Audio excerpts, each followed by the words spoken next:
zure etxean. Bai, hori da. Milo eta Ainoa. Bai.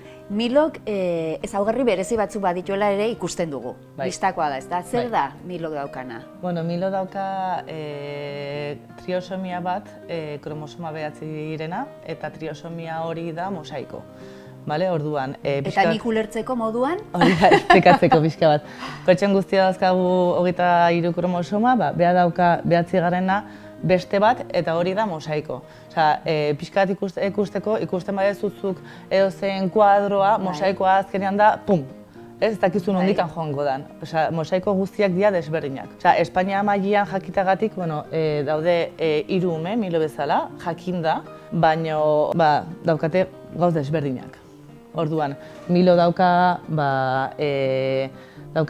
trakeotomia bat, laringoamaleazia batekin jaio zen, gero dauzka, bi giltzurrun leku batian, bi pupila begi batian, dauka hidrocefalia, sindrome de West, dala epilepsia, Zerrenda luze bat dauka, ez? Eta ordunaldian, horrelako zerrenda bat izan da, aurretik ez zenuten ezer jakin? Joan ginen ekografiak eta egiten ikusi ziaten naukan arteria honikan lekordon umbilikan.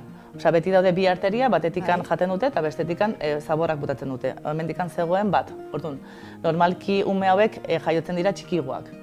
Eta ikusi zuten hori, gero bere jutezan poliki azten, eta ikusi zuten zeukala bakarrik giltzurruna bat.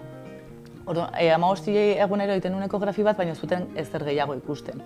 Baina jaio zen zesarea bat intziaten 37. hastian, eta jaio zen kilo 200 gramokin, oso txikia jaio zen. Txikitxoa, bai. Eta hor gero hasi zian gauzak egiten.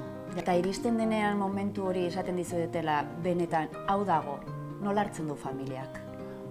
Gukatea, ni momentu hortan negaraz jarri nintzen, eta gero batez ere zer etortzen zaigun. Karo, eta gero zer? Zer. Esan ziguten ez dakigu. Eta gero badator pausokan sartzearen paus hori. Pausoka etorri zitzaizuen, pausoka nola ezagutzen duzue pausoka? Guk ezagutzen genuen, zera guk hasieran Milo jaio zenean, beti ematen genuen fisiorenganak asko ziala espezializatuak eta beti ikusten zuten Milo eta ite zuten. Ez naiz hausartzen, eta orduan gomendatu ziguen pausoka sartzea.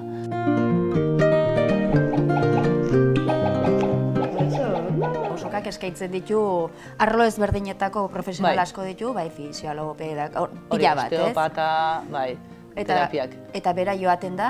Bai. Horietara? Bai, 2 egun astero joaten da.